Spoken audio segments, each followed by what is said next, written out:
dia adalah korban perkosaan ayahnya. Di SMP itu dia digilir. Halo, assalamualaikum warahmatullahi wabarakatuh. Sebelumnya mungkin teman-teman semuanya belum pernah tahu saya, belum pernah ngerti, belum pernah ketemu. Juga pastinya saya di sini akan banyak ngomong ya. Kenalin dulu, saya Ahmad Zainunizar, panggil aja Nizar. Tentunya di sini saya nggak sendiri, saya bareng seseorang untuk ngobrolin sesuatu. Orangnya perempuan, cantik tentunya, aktivis, terus banyak pengalaman. Ini dia Mbak Zufita Nandiastika. Selamat datang Mbak Zufita. Selamat datang Mas Giza. Oke. Jadi di sini intinya pada kali ini kami dari IPM kan hari-hari gini kan usume apa ya? Fortasi. Ya. Fortasi itu kan forum ta'aruf ya, ta'aruf. Jadi karena apa? Karena pandemi, jadi akhirnya Fortasi ini diganti dengan ini, sistem online, sistem video gitu. Oke. Gini Mbak, sebelumnya kita nggak pernah ketemu. Saking lamanya mungkin ya. Sekolahnya saking lamanya di Jogja dan saya pun nggak pernah ketemu, jarang ngobrol, jadi agak gimana gitu rasanya. Agak canggung ya Mas. Agak canggung. Dari MI sampai kuliah. Jadi berapa? MI-nya di sini. Oh, MI-nya di Kan sini ya. Bersama MI-nya. MI-nya di sini dari MTS sampai kuliah ya, Mbak. Dari dulu sekolahnya di Mualimat, Yogyakarta. Terus lanjut ke UAD jurusan psikologi. Ya. Nah, kalau di Mualimat itu kan apa ya? Pondok ya, Mbak ya. Pondok ya. Ya, terus kenapa kok Mbak Dia sini kok pengen masuk ke psikologi? Apa dari pondok itu memang banyak tekanan atau stres atau emang Mbak Desnya bermasalah, punya masalah gitu, ya kan? Iya. Gimana ini? Kok bisa ambil jurusan psikologi itu? Oke, jadi sebenarnya jadi di Mualimat sendiri 6 tahun ya, dari SMP dan SMA. Terus saya kenapa pengen masuk psikologi? Karena selama di Mualimat, karena Mualimat itu homogen ya. Homogen kan berarti perempuan semua. Perempuan sendiri, laki-laki sendiri, ya. Pasti interaksinya beda dong. Dulu saya kalau ketemu laki-laki rasanya insecure. Enggak insecure sih, kayak Dredeg gupoh ya. Takut. Sampai takut ya. Takut gimana ya? Takut degan kayak gitu loh. Takut. Orang itu kayak ngeliatin aku deh. Oh, gitu. Sampai kayak gitu ya. Berarti itu GR namanya, enggak lah. Enggak, maksudnya jadi pokoknya isin gitulah. Isinan gitu kalau ketemu laki-laki itu biasanya isin, terus sering menunduk kalau ngelihat cowok gitu lah. Terus apa namanya? Kenapa pengen masuk psikologi? Pertama karena dulu tuh saya sering jadi tempat curhatnya teman-teman. Terus yang kedua karena sebenarnya saya dulu pengennya masuk ke bidan. Masuk bidan. Kenapa? Karena kayaknya keibuan banget gitu kan. Kayaknya, karena saya dulu kan tomboy. Oh iya. Ya. Ini beneran nih tomboy ini? Tomboy dulu. Nggak mau pakai rok, nggak mau. Terus sukanya kalau di MI dulu suka jotosi temen. Wah, ini gitulah pokoknya. Keren sih. Gitu. Jadi saya dulu adalah pelaku bullying ya berarti. Membuli teman ya. Astagfirullahaladzim. Berarti gini. Ini sudah termasuk masalah ini Mbak. Astagfirullahaladzim ya. Tapi sudahlah, waktu sudah berlalu jadi ya udahlah. Terus akhirnya makanya kenapa saya pengen jadi bidan waktu itu? Ya karena kayak keibuan banget, terus menolong bayi, menolong ibu, ya pokoknya demi menjadi seorang wanita yang feminim pengen masuk itu. Terus ketika masuk aliyah, aduh kok kayaknya pelajaran IPA susah banget ya. Tahu sendiri kan. Kamu anak IPA apa IPS? Saya dulu IPS sih, IPS. Jadi lebih nyaman. Karena bukan yeah. lebih ke sosial aja sih. Iya. Emang nyamannya di situ. Soalnya kayak berat banget kalau IPA tuh kayak Yang pertama harus nilainya bagus. Iya. Terus hitung-hitungan itu yang bikin males karena saya tuh dulu benci banget sama yang namanya matematika, fisika dan gitu. Wah, sebaliknya dengan saya itu. Suka. Saya suka, meskipun saya nggak bisa loh ya, tapi saya suka. Tapi saya senang gitu. Tapi kalau dilihat dari jurusan psikologi ya, emang jurusan psikologi itu intinya gimana sih, Mbak? Maksudnya dalamnya psikologi itu apa sih? Secara garis besar mempelajari kejiwaan manusia, mempelajari manusia sendiri. Tapi pada terjunnya ke lapangan, intinya itu kan tetap menolong sesama ya. Iya. Tetap menolong sama seperti bidan lah intinya. Jadi emang mungkin Mbak Dias ini nyamannya dari dulu emang niatnya sudah intinya bareng sosialnya emang itu tujuannya itu ya.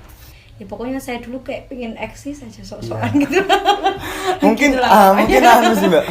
Apa kurang perhatian atau gimana ya? Ya enggak lah. Ya karena kan biasanya gini. Iya sih, kalau orang-orang yang kayak pengen berada dilihat atau didengarkan itu kan biasanya emang ada masalah katanya ya. Emang enggak juga sebenarnya. Atau itu bawaan? Enggak. Biasanya nggak selalu yang pengen menonjolkan dirinya itu dia kurang perhatian karena bisa jadi memang dia punya jiwa leadership yang tinggi. Terus dia memang orang yang kayak show up-nya mengbubu gitu. Oh iya, ambisi. Ambis. Kalau sekarang anak-anak ininya ambis ya. Terus benar. Emang gitu. Biasanya sih kalau sama sih saya juga gitu. Kalau orang yang ambisius itu pasti apapun yang bisa membuat kita itu bisa bermanfaat nantinya itu memang kayak ngerasa kurang gitu. Bener banget Mbak ya. Iya, begitulah. Terus gini, jadi kan pas ya ini tadi kan mumpung fortasi. Jadi kan ketika siswa itu sebelum masuk jadi siswa atau jadi pelajar, emang kan banyak hal sebagai model sebagai seorang siswa. Terlebih bukan hanya dari ilmu pelajaran, tapi lebih ke ilmu sosial sih. Jadi saya akan membahas ini sih Mbak. Saya lebih kepo ke ini karena emang menurut saya kalau kecerdasan bawaan dari orang tua atau kecerdasan yang lebih ke pelajaran itu semuanya bisa semua bisa belajar. Tapi kalau emosional itu lebih ke banyak faktor gitu.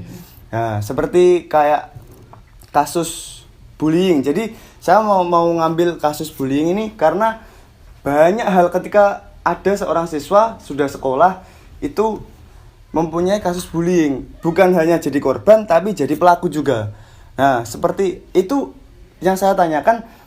Kalau kasus bullying itu yang jadi masalah sebenarnya yang bisa disalahkan yang membuli atau yang dibully, Mbak? Jadi gini. Misalnya kasus bullying itu memang sampai sekarang banyak ya. Iya. Nggak berhenti gitu kasus bullying itu. Karena menurut saya kalau bullying itu ya kita hidup di dunia kan sudah kompetisi kan. Intinya kalau kita hidup itu kompetisi. Jadi bullying itu menurut saya ya nggak salah kalau kita hidup aja sudah dicibirin sama orang, ya kan diomongin sama orang. Nah, itu sih. Sebenarnya yang pertama emang kita nggak bisa nyalain dua-duanya. Dua-duanya nggak salah sebenarnya. Iya. Pelaku bully yang dibully dulu ya.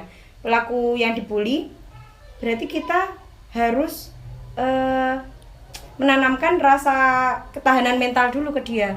Biar dia tuh kalau dicibirin orang tuh nggak gampang ngerasa down, terus ngerasa nggak berdaya. Kita harus menyampaikan ke dia bahwa selama kita hidup kita itu nggak akan berhenti dari mendapatkan bullying. Tapi ya gitu ya. Tapi kalau gini, untuk mendapatkan mental yang kuat itu sepertinya kan memang faktornya banyak banget. Faktornya banyak. Satu, orang tua pasti. Iya, orang tua pasti ya. Itu orang tua yang paling sangat dekat sama kita ya.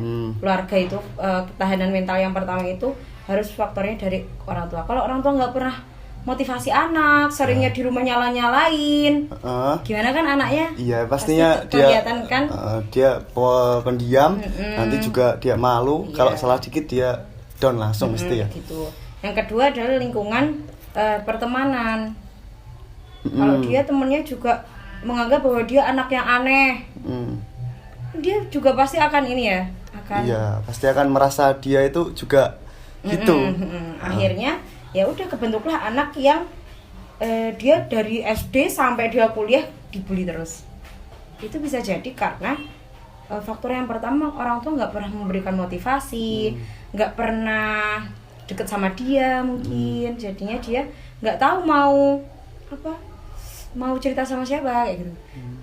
Saya tuh kan penggemar drakor ya. Iya, drakor. Drama Korea ya teman-teman. Jadi kalau di drakor itu nggak melulu tentang percintaan. Jadi ada juga drama Korea itu. Kalau saya lebih sukanya yang bersifat motivasi atau kerajaan-kerajaan gitu loh, cerita kayak gitu. Nah, banyak film yang menceritakan tentang bullying, banyak banget.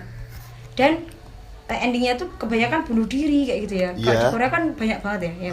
Banyak yang kalau sekiranya dia frustasi atau merasa ditindas, dia akan pilih bunuh diri ya. Bunuh diri kayak gitu kan. Karena kalau di Korea itu kayak budayanya umur berapa ya, 17 ke atas itu tuh udah boleh tinggal sendiri, nggak bareng orang tua gitu. Jadinya mungkin karena dia ngerasa kesepian, terus aku harus ngadu ke siapa nih? Sama kayak anak-anak kita Indonesia juga. Ketika dia dari orang tua sering disalahin, di temen dia dibully juga, akhirnya dia pasti dia akan takut ya. Terus kalau orang tuanya ndak mendukung, terus anaknya dibully itu, gimana Mbak solusinya? Orang tuanya nggak mendukung maksudnya orang tuanya itu nggak pernah memberikan dukungan. Terus nggak pernah memberikan dukungan dari kecil dia. Kalau contohnya aja, kalau dari barang yang sepele, sekolah nilainya jelek terus dimarahin terus, nggak pernah ada benernya. Nah kalau udah kayak gitu, terus nanti terjun ke teman-temannya, kalau yang kuat nggak apa-apa, kalau yang nggak kuat itu nanti gimana? Kalau yang nggak kuat itu solusinya untuk teman yang kebuli? Oke. Memang makanya menjadi orang tua itu berat banget. Menjadi orang tua itu berat banget, dan sekolahnya seumur hidup. Iya ya, dari sekolahnya orang tua itu seumur hidup. Kenapa? Karena sampai kalau dia punya anak ya, kalau dia punya anak ya berarti sampai anaknya mati atau dianya yang mati kan, berarti sekolahnya orang tua itu seumur hidup. Dan memang kita sebagai anak ya, kadang sungkan kalau mau ingetin. Iya bener. Bu, aku tuh butuh dukungan ibu loh. Kadang nggak sopan kalau kayak, mau bilang. Kamu tuh jadi anak kok kayak gitu, malah nasehatin yang tua gitu. Mungkin kalau kalian ini tak bilangin, mulai sekarang kalian tuh harus paham ini. Paham gimana sih cara mendidik anak. Alah Mbak, baru juga usia segini udah mikirin ini. Padahal apa yang kita lakukan sekarang itu tuh imbasnya akan sangat berpengaruh ketika nanti bisa jadi kenakalan kita sekarang, besok kita punya anak sama nakalnya kayak kita. Iya, kadang emang gini sih, orang tua kadang ada yang bilang gini ya, iki wis anakku ndak kena dia terus mbung-mbungan wis. Padahal kan tanpa disadari kan emang anak itu juga cerminan orang tua. Juga dari jadi orang tua. Jadi memang ya gitu. Anak itu adalah cerminan orang tua ya. Orang tua kayak gimana ya? Anak yang kayak gimana ya, silakan siapa orang tuanya nih. Iya benar sih. Gitu. Gini. Saya pernah menemui secara live seorang anak baru SD. Iya. Dimaki-maki di pinggir jalan. Terus makiannya kayak gini. Ngomong ke gurunya. Jadi ceritanya anak itu dipulangin dari SD-nya. Iya. Pulang. Terus anak itu diomelin kayak gini. Bu, wes kuwi anake openono ae. Aku wis ra iso ngopeni dheke. Aku mending mlebu neraka timbang ngopeni dheke. Sampai kayak gitunya ya? Sampai kayak gitu. Batin saya neraka loh. dia lebih mending masuk neraka daripada didik anaknya. Padahal kenyataannya kan ya emang dia ibunya, dia Iya, orang tuanya makanya sendiri. itu. Nah, usut punya usut, ternyata anak ini menjadi korban. Korban bully. Korban? Pemerkosaan ayah kandungnya. Oh. Dia anak kelas berapa ya? Kelas 6 SD. Setelah ini baru diketahui dia korban pemerkosaan setelah dia udah SMP. Di sekitar kita. Sampai ibunya. SMP-nya. Tapi ibunya itu ketika bilang kayak gitu itu tahu ya. Belum tahu. Baru terkuak ketika sudah konseling dengan BK-nya. Wah. Dia adalah korban perkosaan ayahnya. Di SMP itu dia digilir Sama teman-temannya. sama teman-temannya di SMP itu, dan melakukannya itu di kamar mandi SMP itu.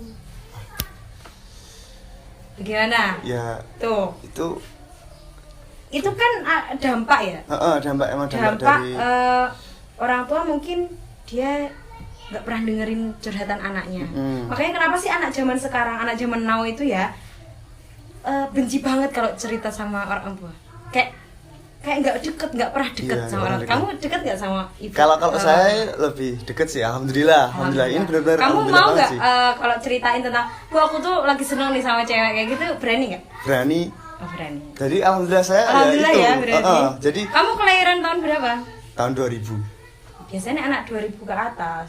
itu lebih Itu ke lebih ke temen biasanya sih, curhat. lebih ke teman. Kalau Tapi anak 90-an, saya ya 90-an, Iya. itu masih ke orang tua ya. ah. Jadi apa ya? Banyak banget sih teman-teman saya itu, banyak banget yang lebih ke temennya. Karena ya tapi saya selalu bilang ketika dia curhat ke saya bilang, curhatanmu ke saya itu nggak punya pengaruhnya, itu nggak seberapa besar. Karena yang pastinya kamu itu hidupmu di rumah. Ya nggak ada pengaruhnya besar kalau kamu di rumah itu nggak mendengarin orang tua, atau orang tua kamu nggak kamu ajak ngobrol sharing-sharing. Ya meskipun orang tuanya sekeras apapun, ketika kita ya mungkin tapi saya belum pernah sih kalau terjun. Kan alhamdulillah orang tua saya kayak mudah untuk ngobrol. Ya, kalau sebisa-bisanya ya harus diajak ngobrol kan. Bisa nggak bisa harus ngomong, meskipun itu ngerasa kayak kok gini ya, meskipun nggak gitu tapi kan dampaknya nanti itu loh. Iya, Dampak jauhnya itu. Iya. Itu, dan memang tapi banyak juga orang tua yang jaim. Ya enggak? Iya benar. Jaim banget buat dengerin anaknya curhat. Halah, kadang tuh belum cerita apa-apa. Halah, gak usah pikir andak mek ngono kayak gitu kan. Iya kan, banyak andak mek ngono itu udah bikin sakit hati anak loh sebenarnya. Udah nggak mau. Kayak udah alah kok ada penolakan kayak gini sih, Iya. kayak anti gitu dengerin anaknya. Nah, itu berarti harus ada orang ketiga. Bisa jadi dari gurunya Iya. si anak, Pendidik atau itu ya? pendidiknya, Paling penting. atau dari mungkin kalau temennya berani. Tapi Temennya berani bisa nggak sih. jadi perantara gitu. Jadi kalau- lebih baik ya kita itu curhat sama temen yang ada feedbacknya. benar. Jangan Ada. cuma curhat itu kayak kosong. itu tuh kayak ngasih aib kita nggak sih kalau Iya, juga iya, ada beneran feedbacknya sih. tuh kayak cerita aib kita gitu. kalau Padahal nggak- belum tentu teman kita itu amanah juga. Beneran. Kalau amanah sih emang jarang banget sih kalau amanah, tapi setidaknya kan itu tadi, setidaknya kita itu ketika ngobrol ada manfaatnya lah, ada manfaatnya, ada pelajarannya. Nah, gimana caranya agar kita itu bisa tenang, bisa saling berteman dengan yang lain, dan bisa saling memberi feedback. Maksudnya gimana sih caranya jadi pelajar yang empatinya Ya ramah, ya empatinya itu menghargai satu sama lain lah, menghargai sopan santun satu sama lain. Ya kayak gitu intinya, bagaimana caranya agar tetap bisa ramah dan menghargai satu sama lain. Iya. Jadi sebenarnya merubah anak itu bukan persoalan yang mudah ya. Dan nggak cukup hanya dengan lisan, harus dengan contoh. Iya. Makanya kenapa